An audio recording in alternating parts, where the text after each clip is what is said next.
right, welcome to Highly Questionable. We got Izzy Gutierrez. We got Mike Golic Jr. Me and Mike are putting on for Harlem. I don't know what Izzy over there doing. I mean, what's your reaction to news that Coach K is retiring after this year?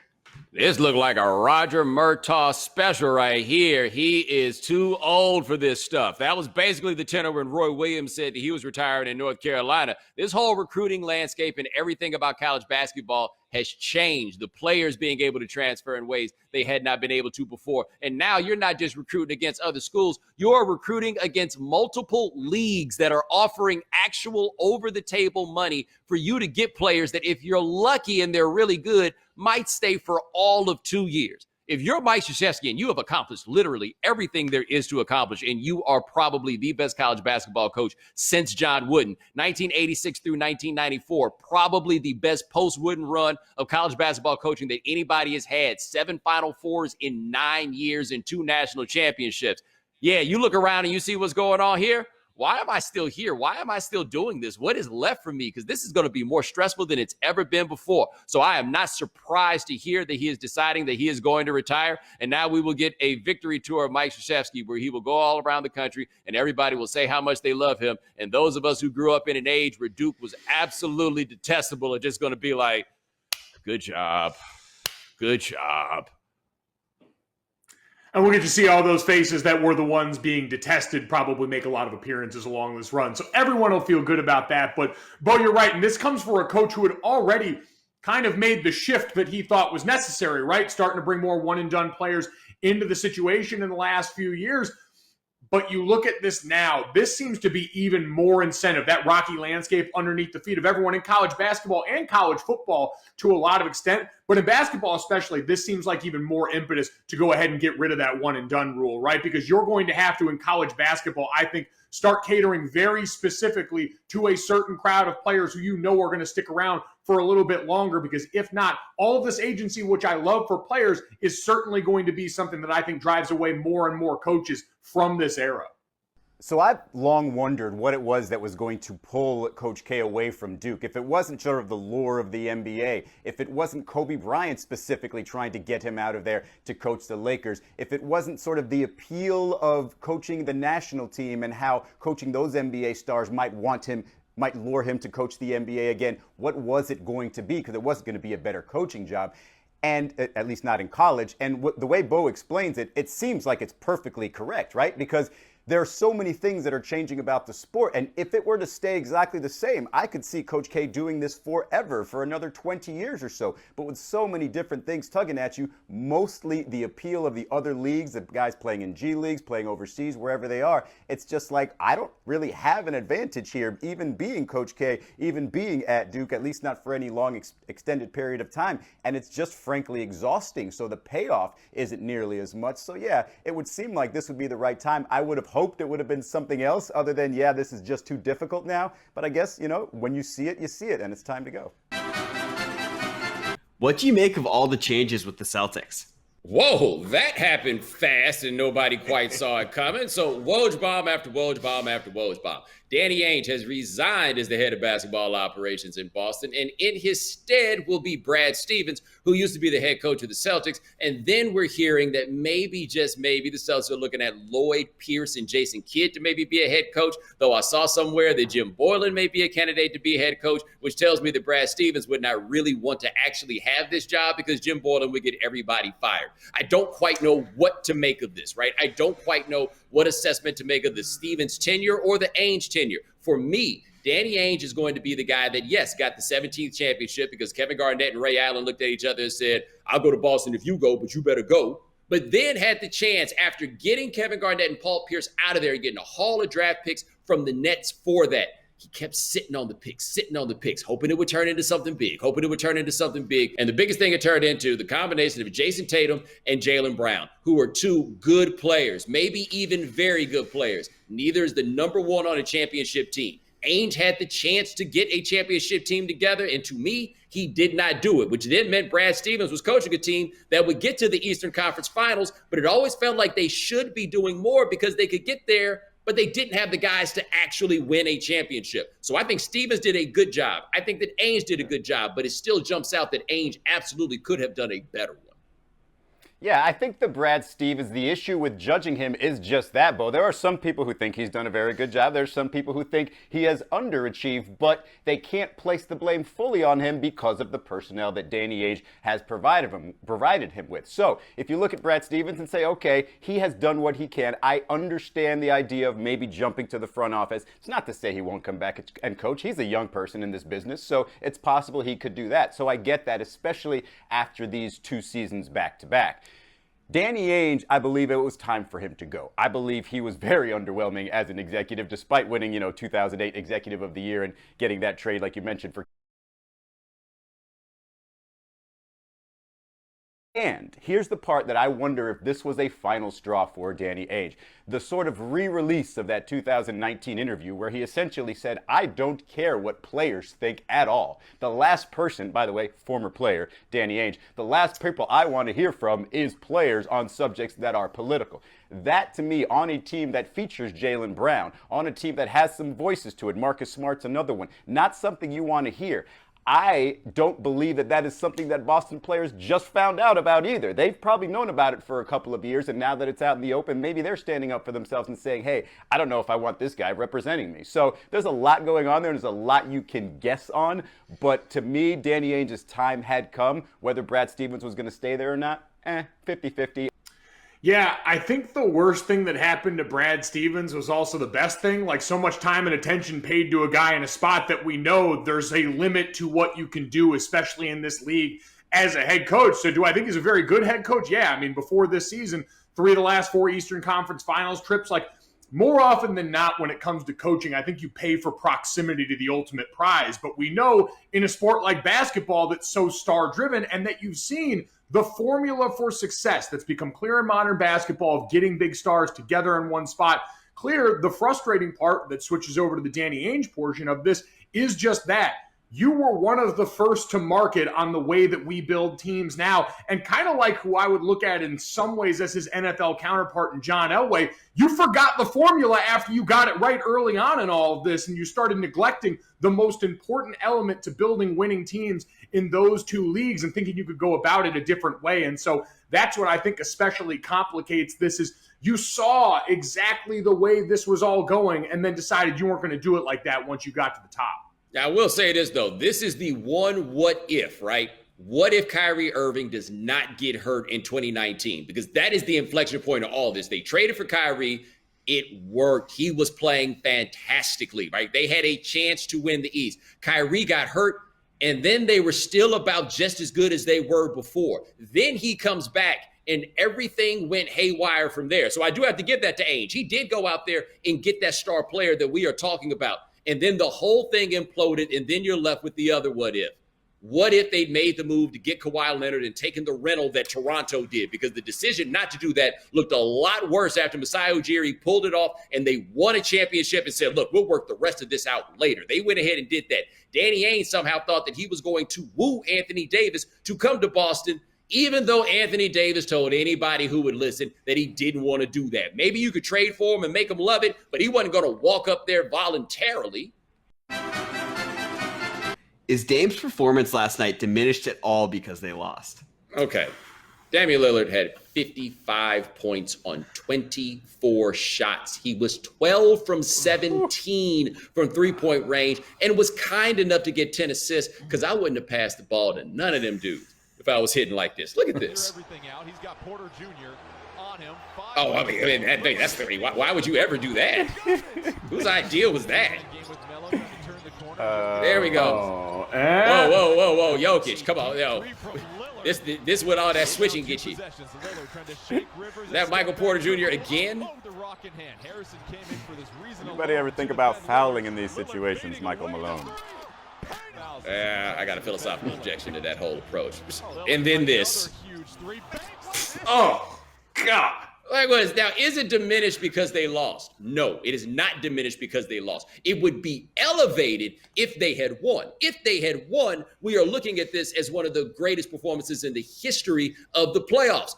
But guess what? When Michael Jordan scored 63 that time, they didn't win that game either, but we always remember it. So I'm not taking them a notch down from this one, but it was a pivotal game 5, and they did lose, and they kind of need to win the next one. And by the way, you score 55 in the playoffs like that, and your team does not win, and you were at the point that Damian Lillard is in his career, at what point do you say, get me the hell out of here? Because you got to wonder if that's going to come up.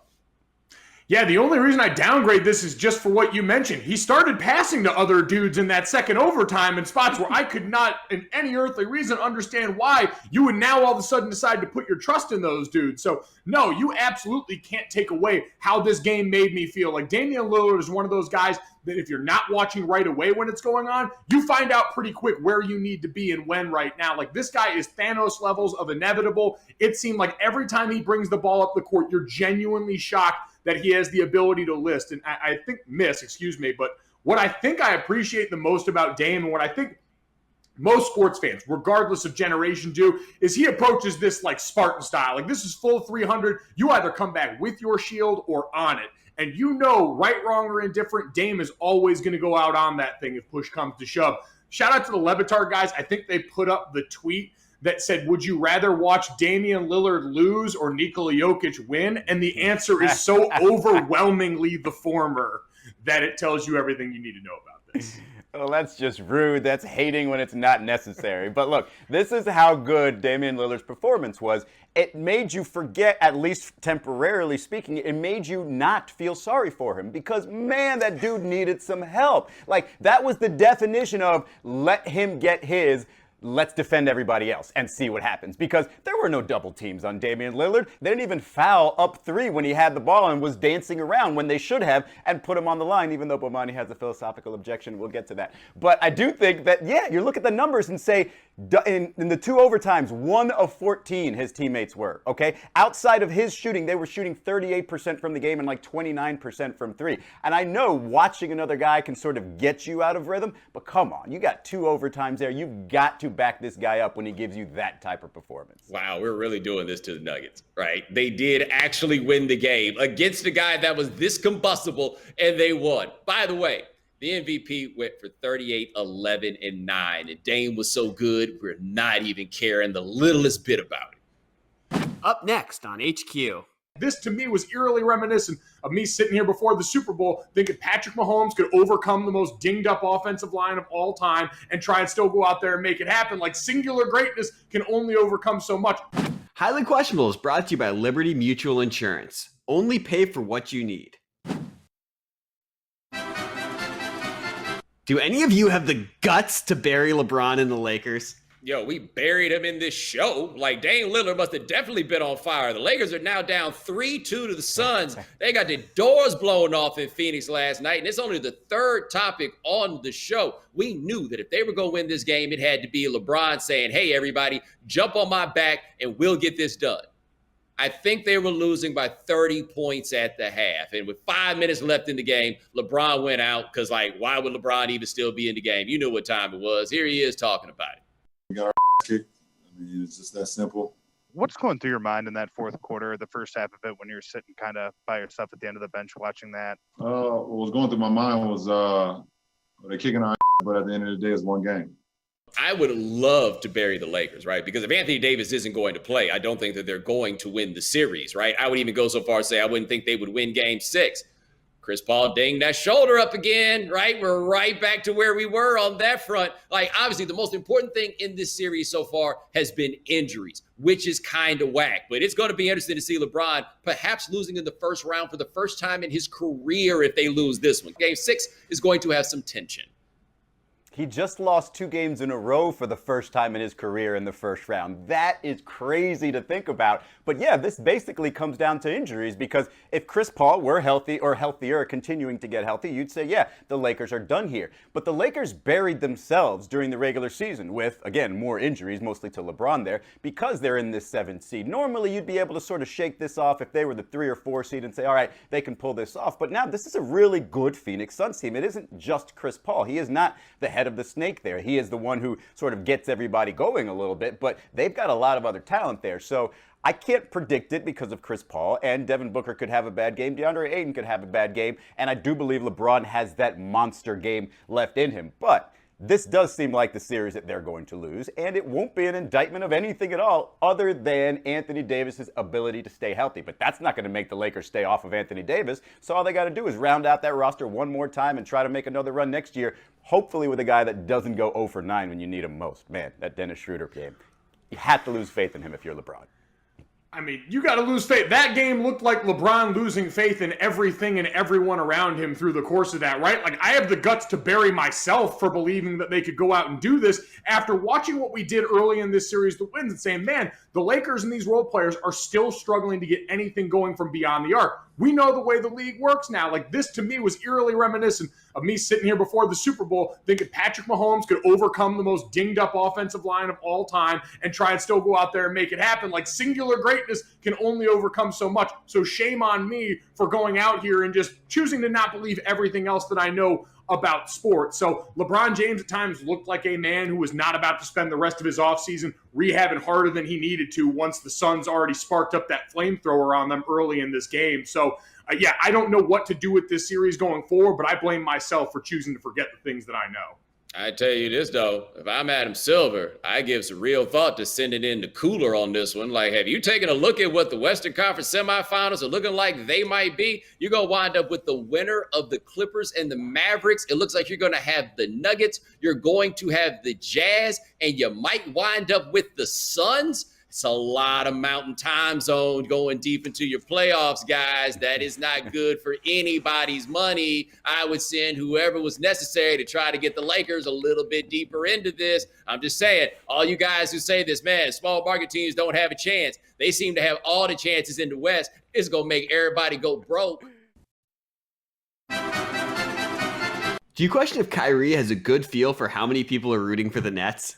Yo, has any series been more or less eventful based on the venue than Celtics Nets was? Because Celtics Nets in Boston, oh yeah, I want to check that out. It could be something. Celtics Nets in Brooklyn, well, you know, and I live like 8 miles away. Anyway, here's Kyrie after the game talking about people, you know, rooting for the Nets. In front of your family, in front of this crowd, what does this mean again? The Brooklyn faithful showing out.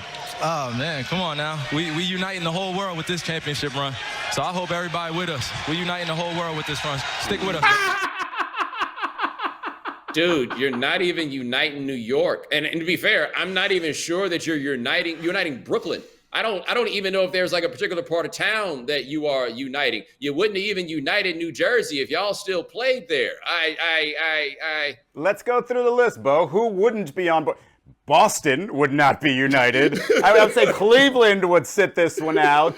Probably scientists would sit this one out as well. They're not a big fan of Kyrie's. There's a lot of people that would not be on board Kyrie. It's so strange, though, that they have so much star power on their team, but nobody seems to be like really for or against them other than Mina Kimes. This might be the best collection of 3 offensive players that we have ever seen. And even though we watch, we don't really care. Well, because it doesn't look like they care. Like, they just show up and do the job with about as monotone a look and reaction as possible. Kyrie told you basketball was not top of my list, and now he's uniting the world with basketball. Come on, what are we saying? Actually, I think Kyrie thinks he was uniting the world because he thinks everybody hates the Celtics as much as he does. And I wouldn't say that everybody does, but it is a lot. Tonight at 7:30 p.m. Eastern, Hawks and Knicks. All right. This series feels like it is about over, but apparently the Knicks been doing this thing right here because New Yorkers who play basketball, that's what they do. They talk a lot of noise. Clint Capella, however, he talked back. Gonna play tough. I mean, push our guys around and talk, but we can do that too. And we showed them as soon as they came back here that we can push guys around too. We can talk as well. So what you gonna do about it? And we can get a win with it. So what you gonna do about it? Oh, game 4, you're coming back again. Well, it's gonna happen again. We win the game. We talk and we push around. So what are you gonna do about it? So that's what happened. We can do it too. We can be physical, but we can win games as well. And now we're coming to your home to win this game again. They send you on vacation. maybe my single favorite thing about sports is people who learn to speak English in the NBA. And it just warms my heart to hear how smoothly Clint Capella says, what you gonna do about it? Izzy, are you intrigued? I am very much intrigued, although I think he could have just gotten away with him saying, we want Brooklyn? Because that's what Knicks fans were chanting, even though Brooklyn was not going to be their next opponent. Mike, you intrigued? Yeah, I'm intrigued. I appreciate the Knicks playing basketball like one collective big football player in the offseason. So we saw the amount of fouling and nudging at the end of the last game. I can only imagine what that looks like at the end of a game where they're about to get eliminated and go on that vacation. All right, that is our show. Check out Izzy Gutierrez on the sideline near you. Mike Golic Jr., 4 to 7 Eastern, ESPN Radio, Janae and Golic.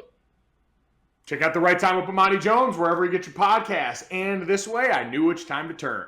There we go. This time I knew which way to turn. I am wearing the most non-Harlem T-shirt ever. It's nah, light nah, blue nah, with a little nah, tiny nah, pocket in the corner. Harlem mean a lot of things these days.